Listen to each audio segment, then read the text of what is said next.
Should you bother to buy Laserdiscs in this day and age with 4K and Blu-rays readily available?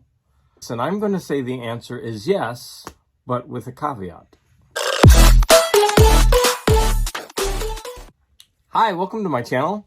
So I love buying Blu-rays. I love how compact they are. I like how they look on the shelves.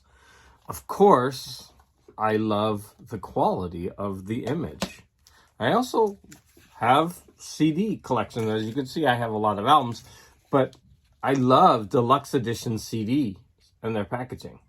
Now, the one problem with these formats, which vinyl lovers will often tell you about, is the art. You just don't get that tactile experience and the aesthetic experience of having the art.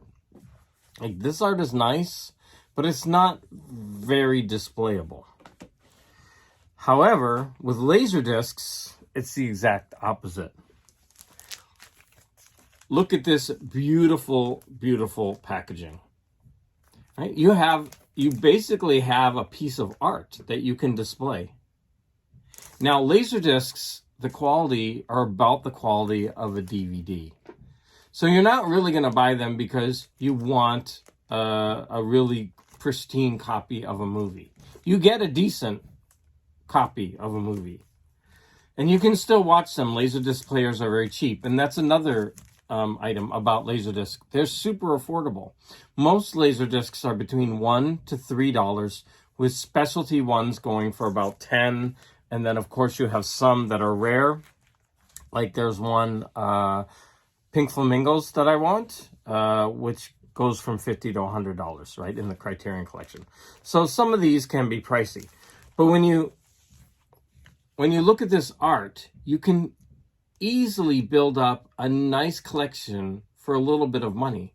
And if you're the type of person that loves vinyl because of the art and the aesthetics, well, then you might want to stop in your local stores and check out their Laserdisc sections, if they still have them. Right? I mean, these, and especially if you like older movies. If you're into older movies, which I am, then you can't go wrong with these. I'm going to show you a couple more examples. And then I'm going to show you some Laserdisc packaging that I think is lazy, and I would avoid buying them. I've got two more examples to show you. Awesome, awesome movie, by the way, especially if you love musicals. Another amazing movie, Performance by Gene Tierney. You should watch that.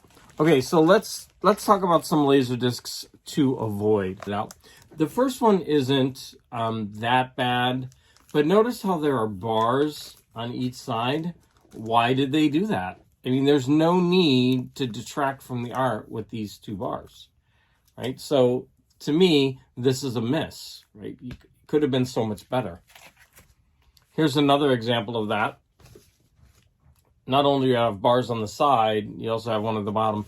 Basically, what I think they did is they were so lazy, they just took the VHS cover art and they slapped it on here.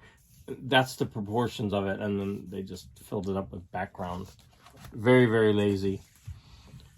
This is a great cover, but they have bars at the top and the bottom. I guess they wanted to emphasize that it's a widescreen edition, but to me, that just detracts. This could have been so much nicer if it were the full square. And finally, another great, great movie, and this is a miss. Look at this art. It's maybe half the full cover. That would have been so much more stunning if it had been the full square. All right, so buying Laserdiscs, one, they take up a lot of space.